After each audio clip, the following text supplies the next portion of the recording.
अखिलेश यादव के प्लान से हिल गया बीजेपी, खेमा ओवैसी भी देख रहे, योगी सोच भी नहीं सके, कांग्रेस से भी बनाई अब दूरी। मिशन 27 से पहले अखिलेश ने चल दी सबसे गहरी चाल, मुस्लिम भी देंगे अखिलेश का साथ। हिंदुत्व की पिच पर अखिलेश की बैटिंग जारी, धुआंधार।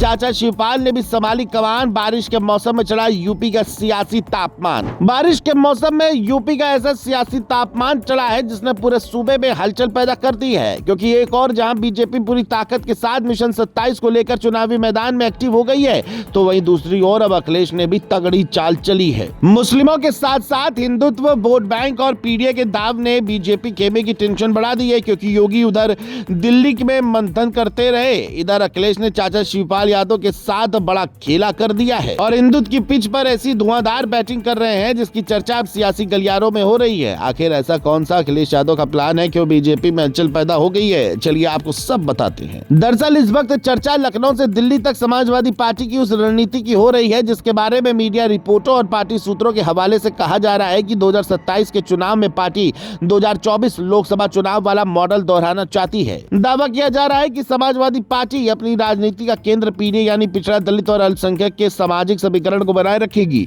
लेकिन साथ ही खुद को केवल मुस्लिम राजनीति तक सीमित दिखाने से भी बचेगी। इसी वजह से एआईएमआईएम प्रमुख असदुद्दीन ओवैसी से दूरी बनाए रखने की चर्चा तेज है।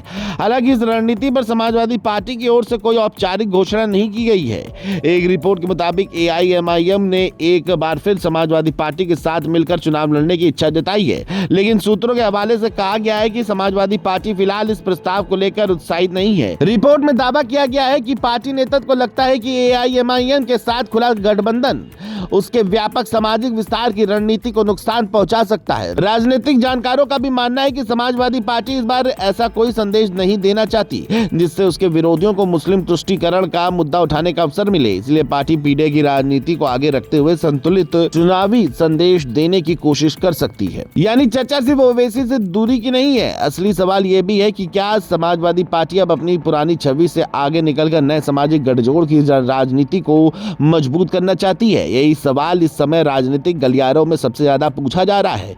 दरअसल 2024 लोकसभा चुनाव में समाजवादी पार्टी ने सीमित संख्या में मुस्लिम उम्मीदवार उतारे थे और साथ ही गैर यादव पिछड़ों, दलितों और दूसरे सामाजिक वर्गों पर भी खास फोकस किया गया था। पार्टी लगातार पीडीए की बात करती रही, लेकिन चुनाव प्रचार के दौरान धार्मिक ध्रुवीकरण वाले मुद्दों से काफी हद तक दूरी बनाए रखी। अब रिपोर्टों में कहा जा रहा है कि 2027 में भी इसी रणनीति को आगे बढ़ाया जा सकता है। सामान्य सीटों पर अनुसूचित जाति के उम्मीदवारों को प्राथमिकता देने और गैर यादव ओबीसी वर्ग तक पहुंच मजबूत करने पर भी चर्चा है। हालांकि उम्मीदवारों और टिकट वितरण पर अंतिम फैसला चुनाव के करीब ही होगा। कांग्रेस को लेकर भी तस्वीर पूरी तरह साफ नहीं है, लेकिन रिपोर्ट के अनुसार समाजवादी पार्टी विपक्षी तालमेल बनाए रखने के पक्ष में दिखाई दे रही है। वहीं दूसरी ओर सीट बंटवारे और स्थानीय समीकरणों को लेकर समय समय पर अलग अलग राजनीतिक बयान सामने आते रहे हैं। जानकारों का कहना है कि अगर विपक्षी दलों के बीच तालमेल मजबूत रहता है तो मुकाबला दिलचस्प हो सकता है, जबकि मतभेद बढ़ने की स्थिति में समीकरण बदल भी सकते हैं। फिलहाल किसी नए गठबंधन या सीट समझौते की आधिकारिक घोषणा नहीं हुई है। अब सबसे बड़ी नजर सिर्फ गठबंधन पर नहीं बल्कि उम्मीदवारों और सामाजिक समीकरण पर रहेगी, क्योंकि 2027 का चुनाव केवल नारों से नहीं बल्कि बूथ स्तर की रणनीति और सामाजिक संतुलन से तय होने की उम्मीद की जा रही है।